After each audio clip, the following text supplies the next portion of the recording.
Hello everyone, सुअन्नप्रभामध्ये आपले स्वागत आहे. आज मी बनवणार आहे तेलावरची गवार. ही भाजी खूप छान लागते. तुम्ही सुद्धा ही भाजी बनवून बघा आणि कमेंटमध्ये मला नक्की कळवा. व्हिडिओ शेवटपर्यंत बघा, कारण शेवटी सुद्धा मी एक इन्ग्रेडियंट टाकला आहे ज्याच्यामुळे आपल्या भाजीची चव खूप छान लागते. आणि ह्या भाजीसोबत ज्वारीची किंवा बाजरीची भाकरी हे हिट कॉम्बिनेशन आहे. खूप सुंदर लागते, बनवायला अतिशय सोपी आहे आणि कमी वेळात बनते. चला तर मग सुरू करूया.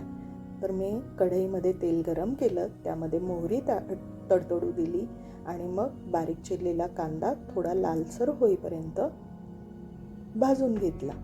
त्यामध्ये हळद टाकली, लाल तिखट टाकलं, गोडा मसाला, गरम मसाला टाकलेला आहे. तुमच्याकडे जे अवेलेबल मसाले असतील ते तुम्ही इथे वापरू शकताय. त्यानंतर टोमॅटो टाकला आणि मग छानपैकी परतून घेतला. टोमॅटो परतून झाल्यानंतर यात मी धुवून साफ केलेली गवार ॲड केली. गवार पण छानपैकी परतून घ्यायची आहे. मीठ टाकायचं आहे चवीनुसार. छानपैकी परतून झाल्यावरती ह्याच्यावर आपण झाकण ठेवणार आहोत भाजी शिजण्यासाठी.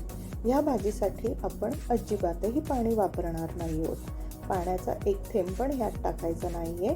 ह्याला वाफेवरती शिजू द्यायचे आहे आणि वाफेवर शिजवल्यामुळे ह्या भाजीची जी चव आहे ती अप्रतिम लागते.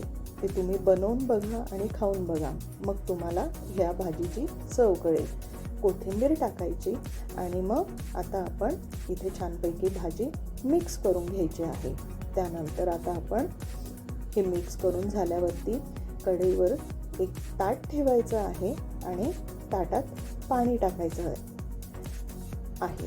पाणी टाकल्याने होतं काय की आपली भाजी जी आहे ती खाली कढईला लागत नाही किंवा जळत नाही आणि भाजी ही वाफेवर छानपैकी शिजली जाते.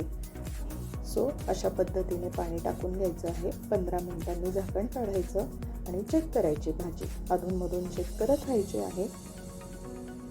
इथे बघू शकता तुम्ही की आपली भाजी खाली अजिबातही लागलेली नाही आहे. आता शेवटी इन्ग्रेडियंट जो टाकणार होते तो हा आहे 1 चमचाभर शेंगदाण्याचा कूट किंवा शेंगदाण्याच्या कुटाची भरड थोडंसं टाकून छानपैकी मिक्स करून घ्यायचं आहे. कूट हा सगळीकडे लागला गेला पाहिजे, मिक्स झाला पाहिजे.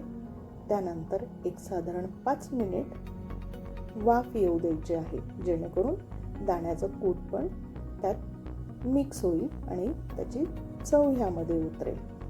असं एक साधारण 5 मिनिटांनी आपली भाजी तयार झालेली आहे.